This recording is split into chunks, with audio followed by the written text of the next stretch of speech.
Would you survive even 24 hours in the Dark Ages? What if you woke up in a world without electricity, medicine, or human rights? Where drinking water could kill you, and your neighbors believed dancing too long meant you were possessed. Let's find out why most of us wouldn't last a single day. Imagine this. A flash of light, a strange shiver, and suddenly, you've fallen through time. You open your eyes, and you're standing in a muddy village, somewhere in 14th century England. The air stinks of smoke, sweat, and rot. The sky is gray, and before you can even speak, you realize no one understands you. Welcome to the Middle Ages. Speech balloon, no one understands you. The first problem, communication. The peasants around you are speaking Middle English, a rough, unfamiliar tongue. The nobles speak French, and the priests chant in Latin. You, a modern English speaker, are suddenly illiterate, mute, and isolated. Even asking for food or water is impossible. You're a foreigner in your own history. Woman, if you're a woman, good luck. Let's say you somehow pick up a few words. But if you're a woman, your problems have only just begun.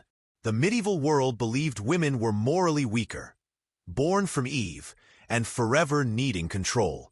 St. Paul's writings were taken literally. Women were to stay silent in church, obedient at home, and forever beneath their husbands. Marriage was your only destiny. Not love, survival. That meant childbirth.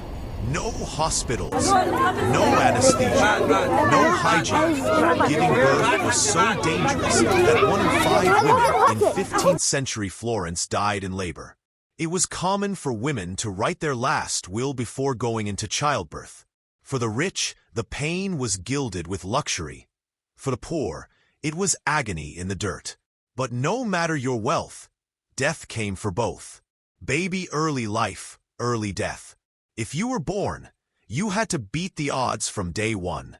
Almost 1/3 of children died before their 5th birthday, and half before age 7. Mothers drank ale and wine during pregnancy, unaware of the risks. Nutrition was terrible. Diseases like whooping cough, measles, influenza, and stomach infections claimed thousands every year. In medieval Japan, nearly half the population died in childhood, a statistic that echoed across continents. Parents mourned the same way then as now, but grief was a constant companion. Adult, sheaf of rice, who you calling a peasant? Chances are 85% of the population. You'd have been a serf tied to your lord's land. You couldn't leave, couldn't marry, couldn't even change jobs without permission. You worked from dawn until exhaustion, growing crops not just for your family, but to pay your lord's taxes. A bad harvest could mean famine. Too much rain or too little could wipe out your only food source. Your diet? Coarse barley bread and a thin stew called pottage. Wild game like deer or rabbits. Forbidden. Hunt one, and you could hang for it. Your house? A single dark room, shared with your animals during winter. No chimney. Barely any windows. Smoke filled your lungs. Rats shared your bed. Clean water didn't exist. The stench of rot, sweat, and fear hung everywhere. The average man lived 24 years. A woman, 33. If you reached 40, you were considered ancient. Balance scale justice, or the lack of it. Crime in the Middle Ages was divine theater. Your guilt or innocence left to God. There were no police. If someone stole from you, you had to scream loud enough to raise the hue and cry, and hope your neighbors helped. Punishments were brutal. Steal anything worth more than 12 pennies, a few weeks' wages, and you'd swing from the gallows. Lesser crimes earned you the stocks, branding, or public humiliation. Trial by ordeal was common. To prove your innocence, you might walk barefoot across burning coals, or plunge your arm into boiling oil. If God spared you, you were innocent. If not, well, maybe you sinned after all. Even small offenses, gambling, cursing, or skipping church, could land you in prison, where filth and starvation often killed faster than justice ever could. Crossed swords war, the never-ending killer. Think you'd stay safe by keeping your head down? Think again. The Middle Ages were soaked in war.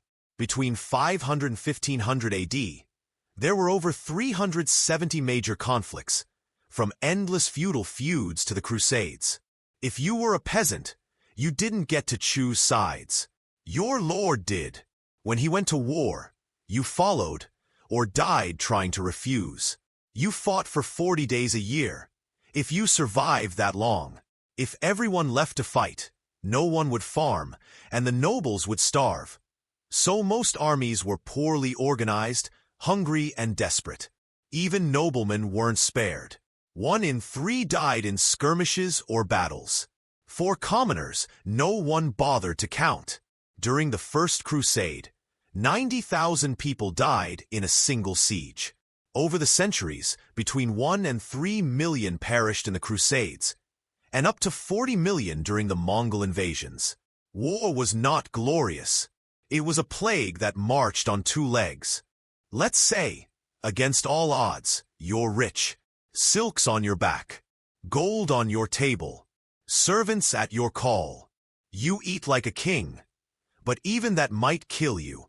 Your feast is magnificent. Roasted venison dripping with fat, glazed pies, creamy sauces, sweet pastries, wine that never stops flowing. But your plates?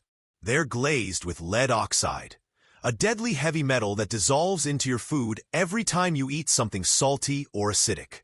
Every bite, every sip, fills your body with poison. Headaches, tremors, infertility, madness. For children, it meant stunted growth and slow death. Excavations of medieval cemeteries in Germany and Denmark revealed lead levels up to 10 times higher than normal. The deadly souvenir of the rich. And if the dishes didn't kill you, your own roof might. Rainwater was often collected from lead-covered tiles, dripping poison straight into your cup. Bread of death. Bread was the food of life. And death. The rye used by peasants often grew a fungus called Claviceps purpurea, or ergot. When eaten, it caused a terrifying illness known as St. Anthony's fire. Imagine flames crawling under your skin. Your hands and feet blackening, turning cold, then falling off. Hallucinations, muscle spasms, madness. Tens of thousands died. Millions more suffered. Some historians believe that mass dancing plagues, where thousands of people danced uncontrollably until they collapsed, were triggered by ergot poisoning. People thought it was the devil's curse, when in truth, it was their bread. Drop of blood, faith, fear, and fire. In this world, religion wasn't a comfort, it was law. The church decided what you wore, what you ate, and even when you could have fun. Meat on Fridays? A sin. Working on a holy day? Heresy. And if you dared to question that authority, you risked torture or execution.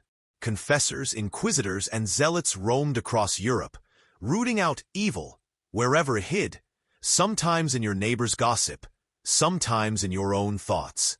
If something went wrong, a storm, a fire, a sick cow, someone would be blamed. A witch, a heretic. Punishment was swift, public, and often fatal. Candle life in the shadows. By now, you've survived disease, famine, childbirth, war, and faith itself. You sit in your dim, smoky home as night falls, the only light a trembling candle made from animal fat. There's no glass in your window, just cloth. No warmth except the body heat of your animals sleeping beside you. No plumbing, no soap, no medicine. Your world smells of rot, smoke, and sweat. And yet, outside, you hear a distant sound. Church bells. The same bells that mark every life, every death, every passing day. The Middle Ages were not just dark, they were narrow. Every path led to the same place, the grave. Skull why you wouldn't last 24 hours. Let's be honest. Drop any modern human into the 14th century, and they'd be gone before sunrise. If the plague didn't get you, starvation might. If you avoided war, childbirth, or poisoning, infection would find another way. To live back then wasn't about thriving. It was about enduring. The Middle Ages were brutal, beautiful, and short. And every life, no matter how poor or rich, was a fight against time, faith, and fate itself.